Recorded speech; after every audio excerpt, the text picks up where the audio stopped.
Halo, Assalamualaikum warahmatullahi wabarakatuh. Kembali lagi di mata kuliah Agribisnis Pangan dan Non-Pangan. Dalam materi kali ini, saya akan menjelaskan agribisnis tebu di Indonesia. Disimak terus ya.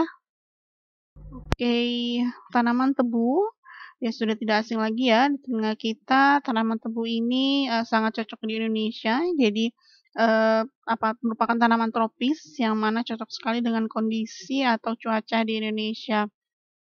Ya, berbicara tentang tanaman tebu, untuk produksi tebu sendiri, pengelolaan dari tebu di Indonesia ini bisa dibilang sudah dari zaman penjajahan dulu, jadi merupakan warisan dari zaman Belanda dulu. Makanya banyak sekali pabrik-pabrik gula atau penggilingan gula ini sudah banyak ketutup, jadi sudah banyak mesin-mesin yang rusak.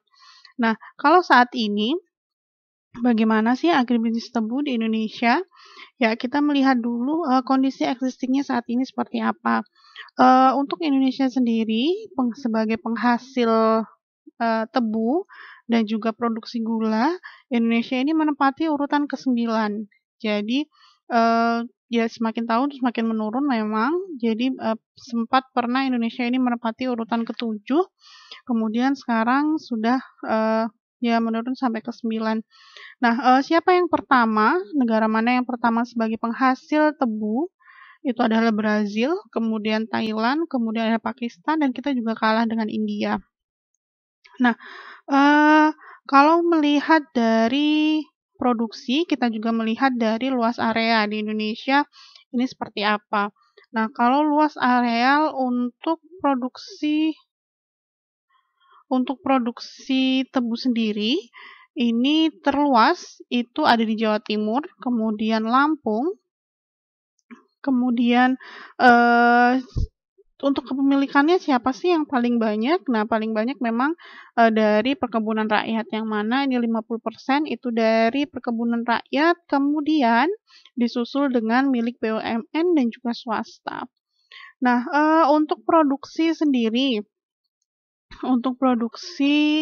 Indonesia, ini untuk gula sendiri, yang mana gula ini merupakan produk turunan dari tebu, yang mana mayoritas tebu ini menjadi gula, di mana untuk tahun 2020, ya memang rata-rata memang untuk produksi di Indonesia ini sekitar 2,1 juta, 2,2 juta, ya sekitar 2 sampai 2,3 juta ton. Jadi untuk produksi di Indonesia sendiri itu masih sekitaran segitu, di mana itu dibantu dengan sekitar 40 pabrik gula, yang mana itu juga tersebar di Jawa dan juga Sumatera, dan itu juga bukan hanya milik pemerintah saja, tapi juga dari swasta. Jadi total itu ada sekitar ya 2 sampai 2,3 juta ton. Kemudian untuk apa produksi gula ini? Ya, siapa sih yang tidak suka makan gula? Ya, bukan makan gula ya, siapa sih yang tidak suka makan manis-manis? Nah, jadi di Indonesia sendiri untuk kebutuhan gula untuk dalam negeri saja ini mencapai 5 sampai 6 juta ton. Terakhir untuk 2021 ini sekitar 7 juta ton untuk kebutuhan dari gula. Nah, gula ini pun juga dibagi 3, ada gula rafinasi, ada gula pasir, dan juga gula tetes. Nah, untuk informasi aja, untuk gula rafinasi ini biasanya untuk industri, yang mana ini lebih banyak dibutuhkan, oleh dalam negeri. Kalau untuk gula pasir ini biasanya gula konsumsi yang biasa kalian campur di teh, di kopi. Nah, ini adalah gula pasir, dan juga ada gula tetes. Gula tetes ini biasanya untuk apa ya, untuk tambahan di pakan ternak, seperti itu. Jadi kalian lihat sendiri dari kebutuhan di Indonesia ini sekitar 5 sampai 7 juta ton. Sedangkan yang diproduksi oleh Indonesia sendiri itu adalah sekitar 2 sampai 2,3 juta ton. Berapa selisihnya? Nah, itu kita dapatkan dari mana? Kita akan bahas dalam materi kali ini. Ya, berbicara tentang produk turunan dari tebu, ya yang kita tahu, produk tebu untuk produk turunannya ini dominan ke gula. Namun tidak hanya dijadikan sebagai gula saja, namun ternyata banyak sekali produk turunan dari tanaman tebu. Yang pertama, ini kalau dari ampasnya, ampas dari penggilingan.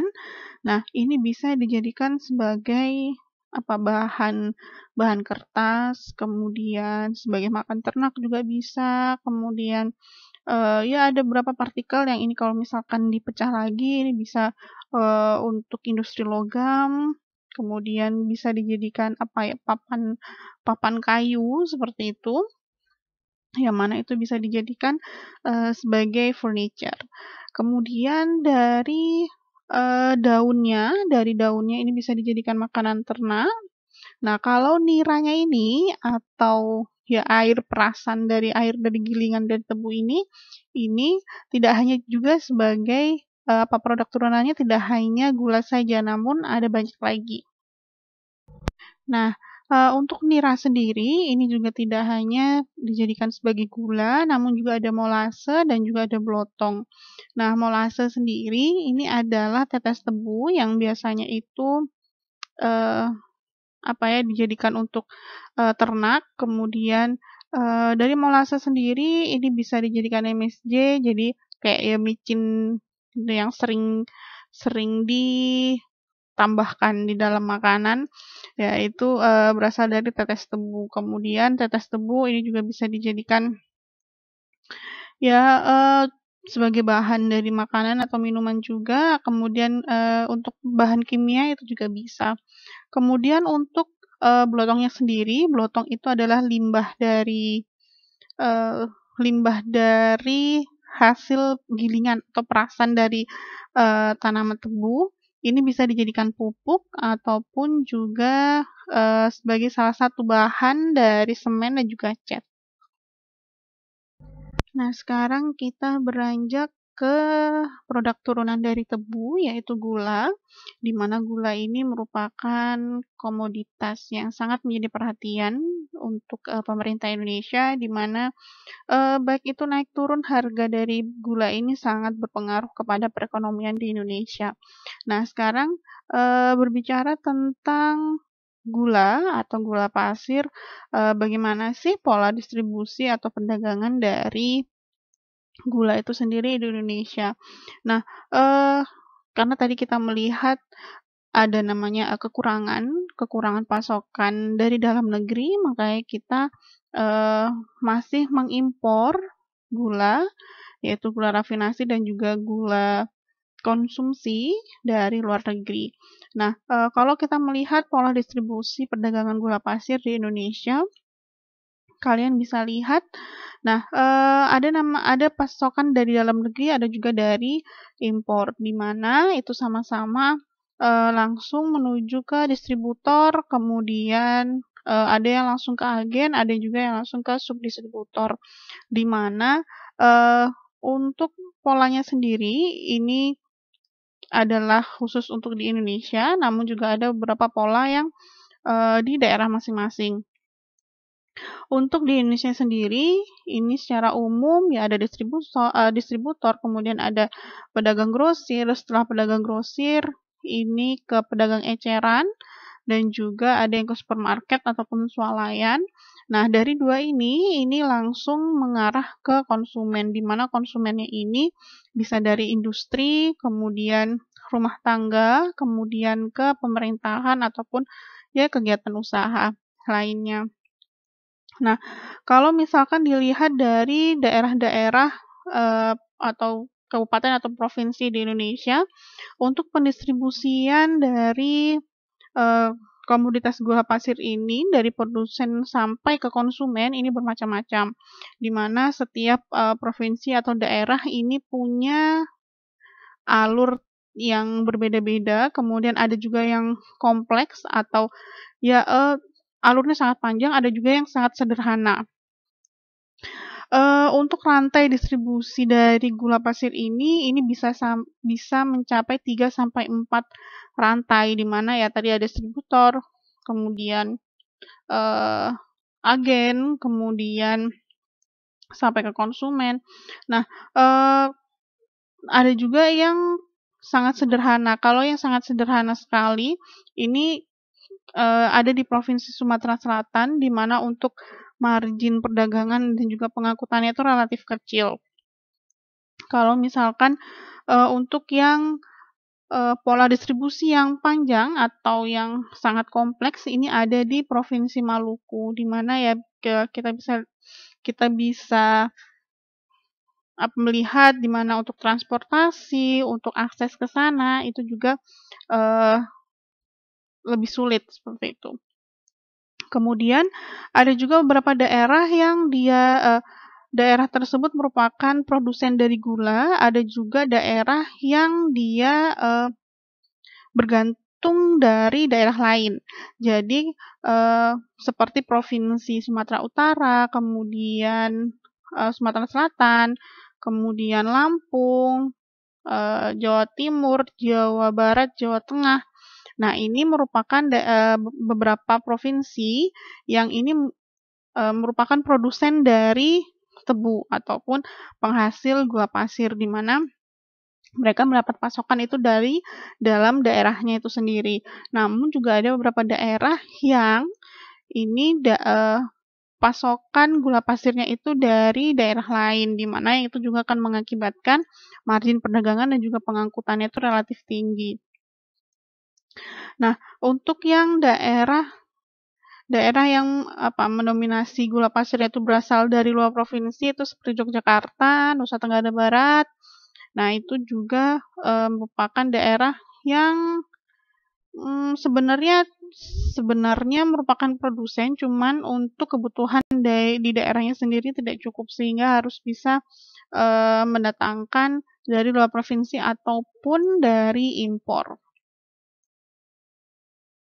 Nah, seperti yang sudah saya bahas tadi sebelumnya, di mana Indonesia masih harus mengimpor gula untuk bisa memenuhi kebutuhan di dalam negeri.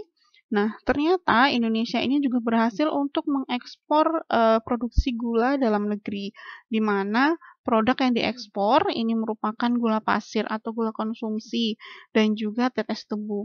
Nah, saya bahas dulu dari yang ekspor, di mana Indonesia di sini sudah mengekspor ke beberapa negara untuk produk gula dan juga tetes tebu. Nah, untuk produk gula pasir sendiri ini ada berbagai macam pangsa pasar, di mana untuk yang produk gula pasir untuk pangsa pasarnya ini sudah menjangkau di berbagai negara, di mana untuk yang urutan pertama itu adalah di Papua Nugini.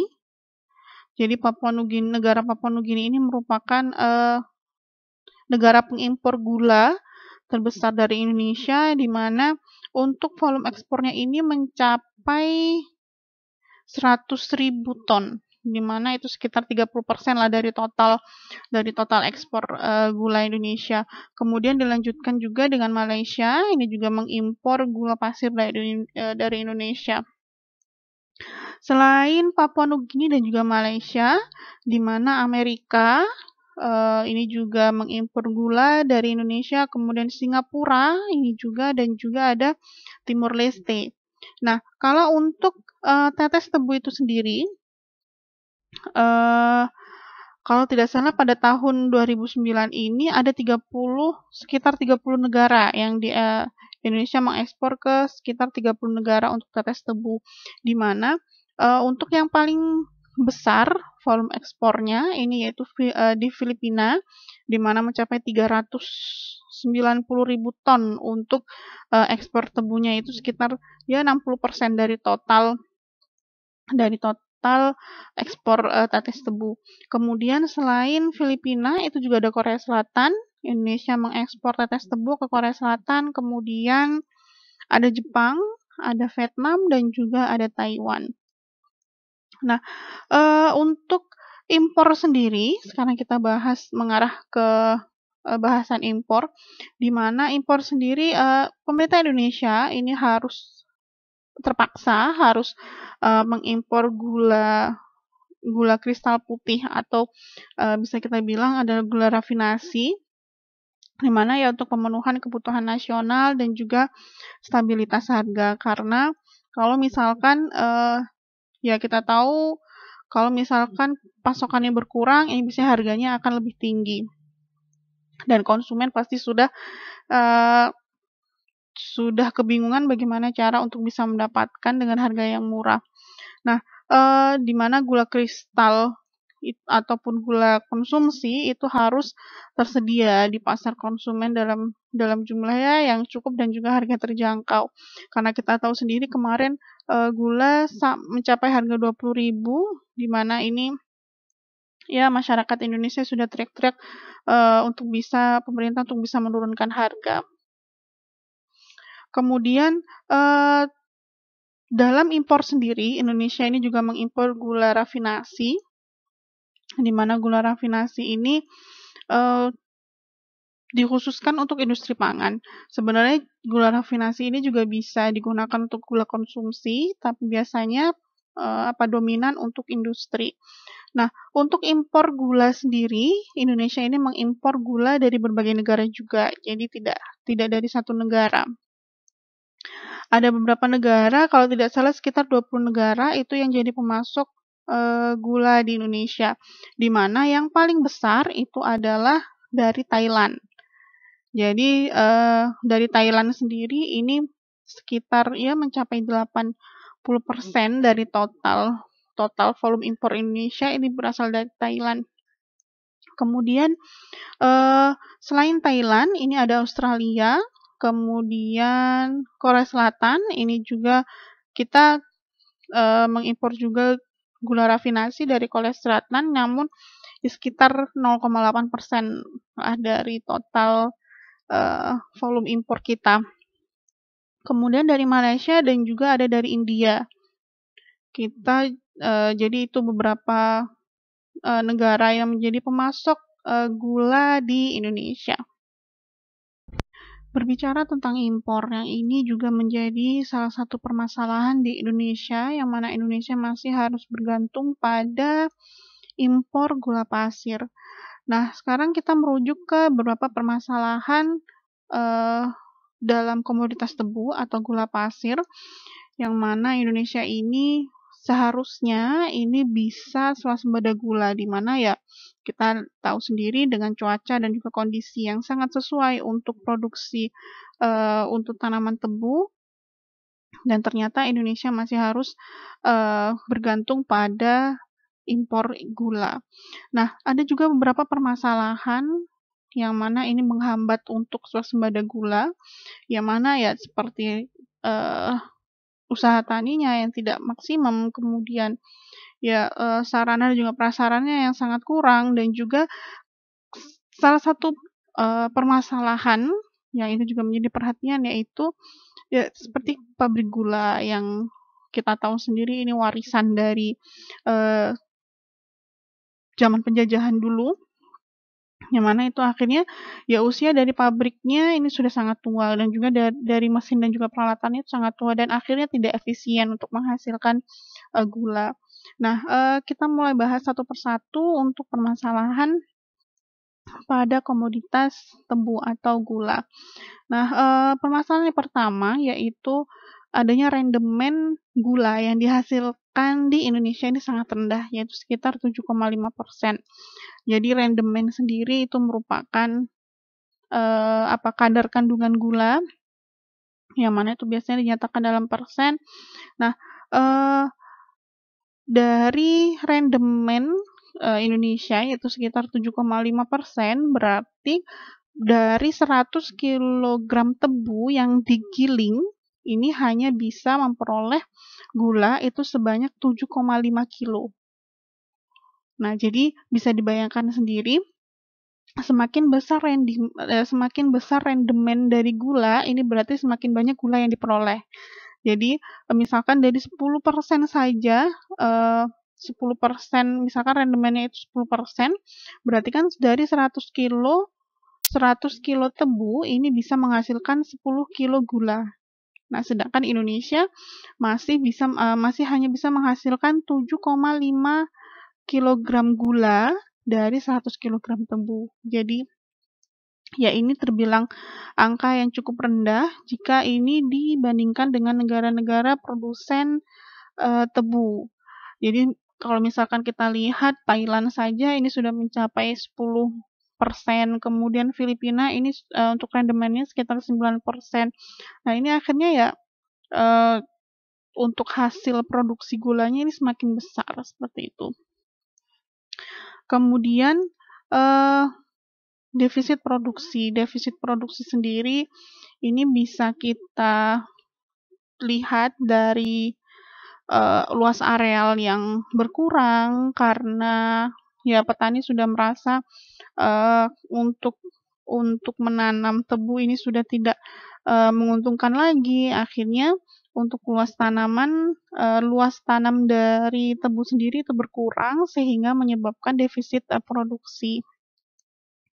Kemudian ya pabrik peninggalan sudah yang saya sering singgung sebelumnya, di mana pabrik-pabrik banyak sekali pabrik gula yang tutup karena untuk alat dan juga mesinnya sudah sangat tua, akhirnya malah lebih mengarah ke rugi kalau misalkan untuk dalam pengelolaan gulanya.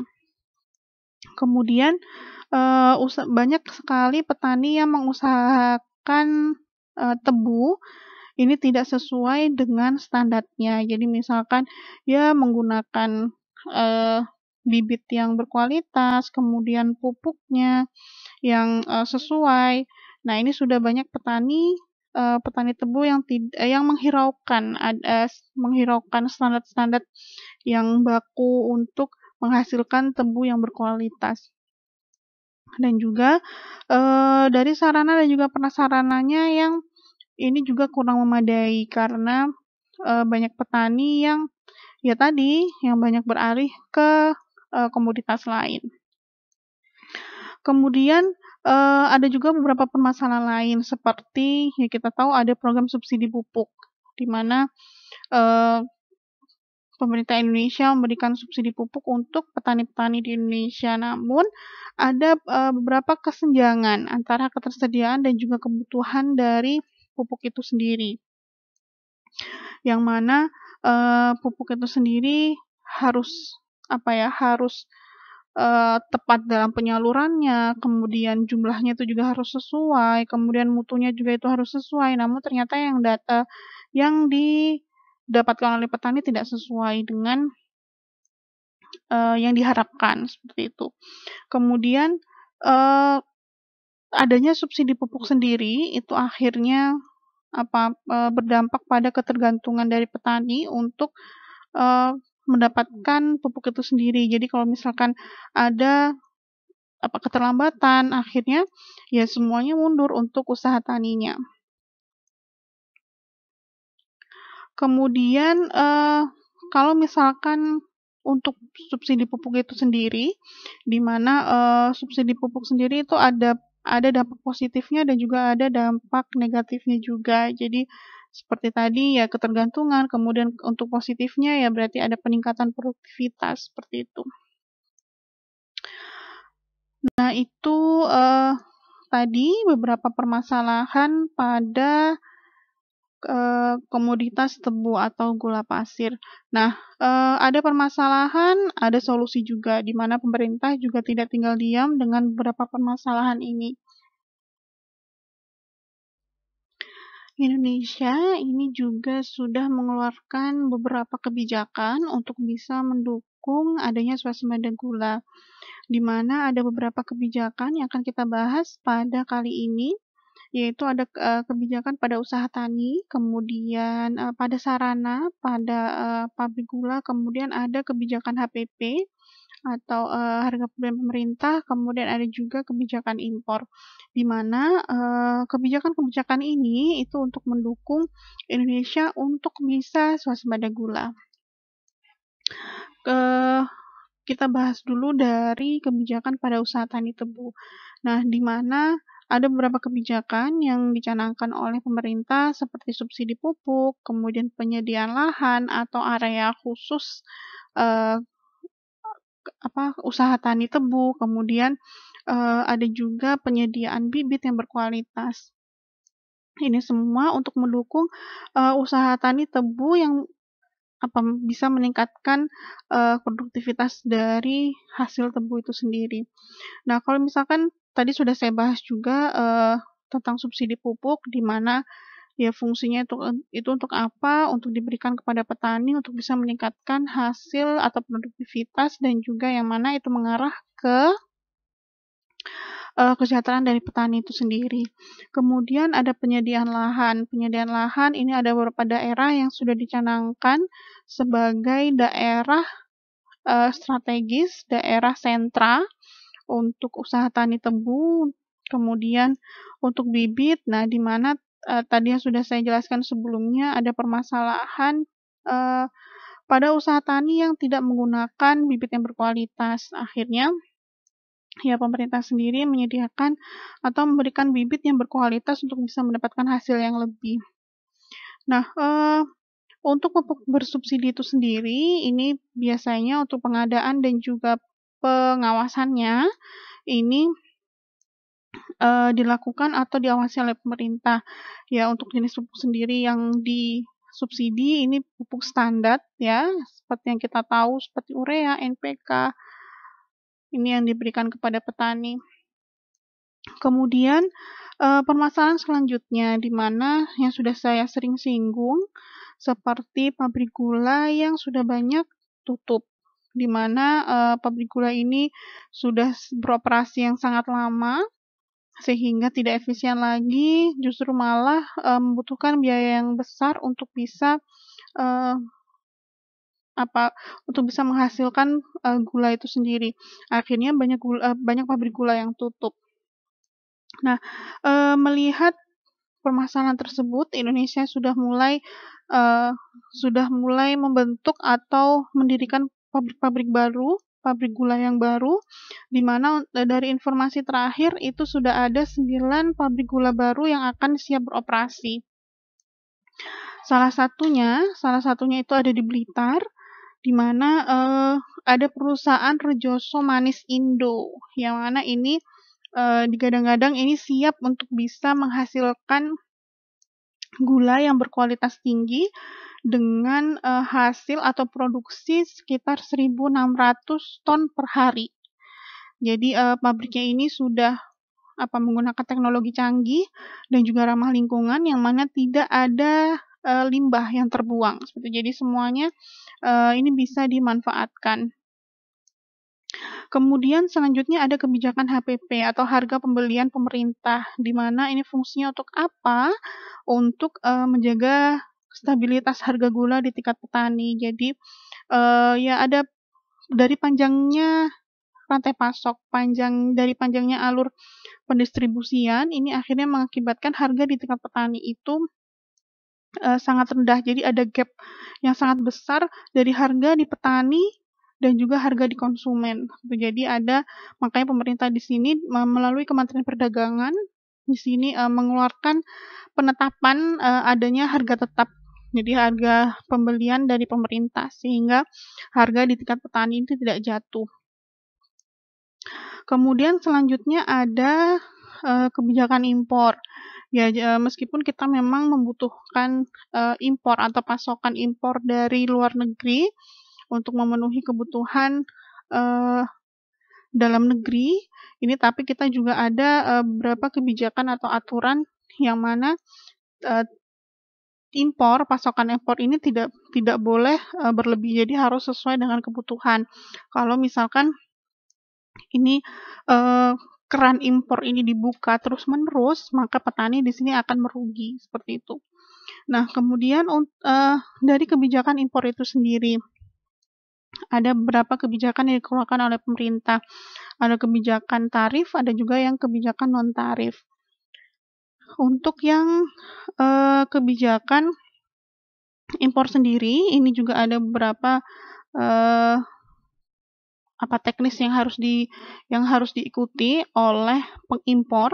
Jadi kalau untuk yang mengimpor gula itu harus ada distributor yang resmi. Jadi ada pemerintah di sini sudah menunjuk beberapa distributor yang memang mempunyai kuasa untuk mengimpor gula. Kemudian untuk gula rafinasi sendiri, gula rafinasi yang ini menjadi hasil dari impor, ini harus ditulis untuk di kemasannya ini harus ada tulisan bahwa ini adalah gula impor. Jadi konsumen ini bisa tahu, oh ternyata gula ini merupakan gula impor. Kemudian ada juga namanya kebijakan pembatasan gula impor, di mana untuk produsen atau perusahaan yang mengimpor gula selain tadi terdaftar atau resmi atau juga ditunjuk oleh pemerintah, namun untuk perusahaan pengimpor sendiri ini harus merupakan produsen yang bahan bakunya itu berasal dari 75% itu berasal dari petani. Jadi produsen atau perusahaan yang mengimpor ini tidak hanya mendapatkan pasokan dari luar negeri, tapi untuk 75%-nya itu harus berasal dari dalam negeri. Jadi 25%-nya itu boleh mendapatkannya dari impor. Kemudian ada kebijakan tarif dan juga ada kebijakan non-tarif. Nah, untuk kebijakan batasan impor gula, ini ada juga kebijakan tarif ini kalau misalkan untuk tarif yang raw sugar atau sugar mentah, ini ada tarif yang harus dibayarkan oleh pengimpor, yaitu sekitar Rp500 per kilo, itu untuk yang raw sugar. Kalau untuk yang gula rafinasi ini sekitar Rp800 per kilo.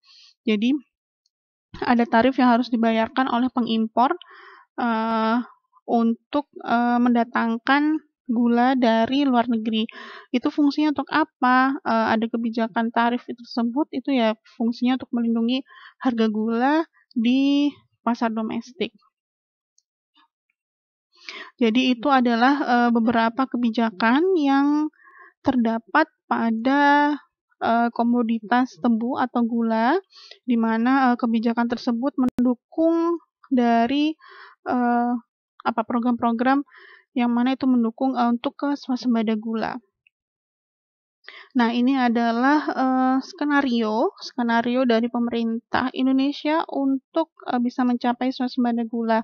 Jadi program swasembada gula itu sendiri itu sudah mulai dicanangkan dari tahun 2016, di mana di sini bisa kalian lihat di sini terbagi dari empat bagian di mana terpecah pada tahun 2016 sampai 2019, kemudian 20 sampai 24, 25 sampai 34, dan pada tahun 2045 ini kita harus bisa mencapai swasembada gula. Selain tadi yang sudah saya jelaskan, ada juga beberapa kebijakan seperti kebijakan riset, kemudian penguatan kelembagaan, kemudian ya seperti penggunaan teknologi yang terbaru, kemudian peningkatan pasar ekspor yang mana kita sebenarnya juga bisa ekspor dari tetes tebu. Nah, itu menjadi bagian dari skenario swasembada gula. Sekarang kita berada pada tahun 2020 sampai bagian yang tahun 2020 sampai 2024, di mana sasarannya adalah swasembada GKP, kemudian rendemen ini mencapai 8,54%. Jadi ini adalah sasaran untuk Indonesia pada tahun 2020 sampai 2024. Kemudian adanya lahan existing sekitar 500.000 hektar. Nah, kebijakannya apa untuk mendukung dari sasaran tersebut? Ya, kalau di on-farm, pemanfaatan lahan, kemudian peningkatan produksi. Kalau di off-farm, nah di sini ada optimalisasi 18 pabrik gula swasta, kemudian pembangunan PG baru. Nah, seperti tadi yang sudah saya sebutkan, ada pabrik gula baru. Kemudian penguatan kelembagaan, kemudian stabilisasi harga gula. Dan kebijakan ini akan terus berlanjut sampai tahun 2045, di mana sasarannya itu adalah swasembada gula. Selanjutnya, ini saya coba contohkan beberapa studi kasus. Nah, studi kasus yang pertama ini ada di Madura, di mana Madura dulu termasuk ada beberapa daerah yang menjadi areal tebu untuk PTPN 10 kalau tidak salah. Jadi, kalau misalkan kalian mungkin sekarang masih ada atau kalian juga masih dulu pernah lihat di mana di daerah Gili itu ada perkebunan tebu. Namun untuk sekarang ini sudah tidak ada lagi, jadi saya juga kurang tahu untuk di Madura masih ada atau tidak. Nah, untuk studi kasus yang di Madura sendiri ini juga ada beberapa permasalahan yang terjadi, di mana untuk on farm, kemudian untuk pengangkutan, kemudian juga untuk off farm-nya, ini masih ada beberapa permasalahan. Untuk on farm sendiri, jadi untuk teknologi yang digunakan ini masih sangat konvensional. Kemudian untuk SOP pada budidaya ini juga masih belum diterapkan dengan baik. Kemudian dalam permasalahan untuk tebang muat dan juga angkut, di mana untuk tenaga kerja yang digunakan untuk penebangan tebu ini menggunakan tenaga kerja dari luar Madura, sehingga sangat tidak efisien. Kemudian adanya waktu hujan yang panjang sehingga menyebabkan menghambat dari untuk proses penebangan dan juga muat dan juga angkutnya. Kemudian dari aspek off farm sendiri, di mana Madura juga belum ada pabrik gula, sehingga harus mengangkut ke daerah Sidoarjo. Kemudian ya ada waktu yang terbuang, kemudian ada batang tebu juga yang hilang pada setiap prosesnya, dan juga dari mesin pabriknya sendiri itu juga yang mana ini menghambat dari atau juga mengurangi hasil dari produksi gulanya. Kemudian dari aspek kemitraan, di Madura sendiri ini belum ada kelompok tani yang efektif untuk bisa mengelola petani-petani tebu. Nah, kalau misalkan kita lihat sendiri juga dari rantai pasoknya atau alur distribusinya, di mana di Madura sendiri ini masih menjadi lahan perkebunannya saja, jadi belum ada pabrik gula, sehingga itu juga menghambat. Kemudian akhirnya dari petani tebu ini masih mengarah ke pabrik gula, di mana pabrik gula ini ya berarti masih disimpan dulu di gudang, kemudian ke distributor, kemudian baru diarahkan ke konsumen baik itu luar dan juga dalam kota. Nah, kalau misalkan melihat pada studi kasus di Madura, di mana ya ada beberapa permasalahan yang masih belum bisa diselesaikan, akhirnya ya ada beberapa daerah atau areal perkebunan tebu yang akhirnya tidak terpakai seperti itu. Akhirnya ya mulai mengarah ke komoditas yang lain untuk petani di Madura.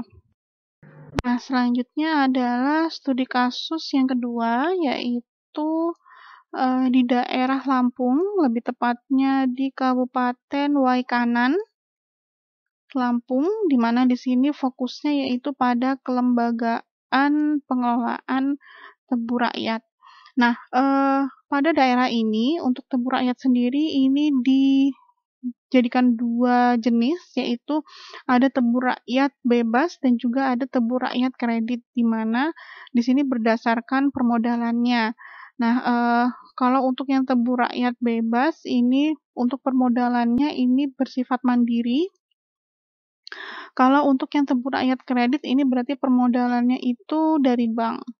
Nah, untuk pengelolaan tebu rakyat sendiri di Kabupaten Waikanan ini juga terbagi dua, ada yang kelompok kolektif dan juga kelompok kooperatif. Nah, sekarang kita beranjak ke jenis kelembagaannya. Nah, pada pengembangan tebu rakyat di Kabupaten Bakanan ini terbagi 3 pola kemitraan, di mana yang pertama yaitu pola kemitraan kerjasama operasional atau KSO, kemudian ada pola kemitraan mandiri, dan juga ada pola kemitraan hutan tanaman industri. Nah, kalau untuk yang pola kemitraan KSO atau kerjasama operasional, ini merupakan hubungan kemitraan antara petani pemilik lahan dengan pabrik gula, di mana pabrik gula ini sebagai perusahaan mitra. Perusahaan mitra ini mengatur lahan petani dan juga melakukan produksi tebunya.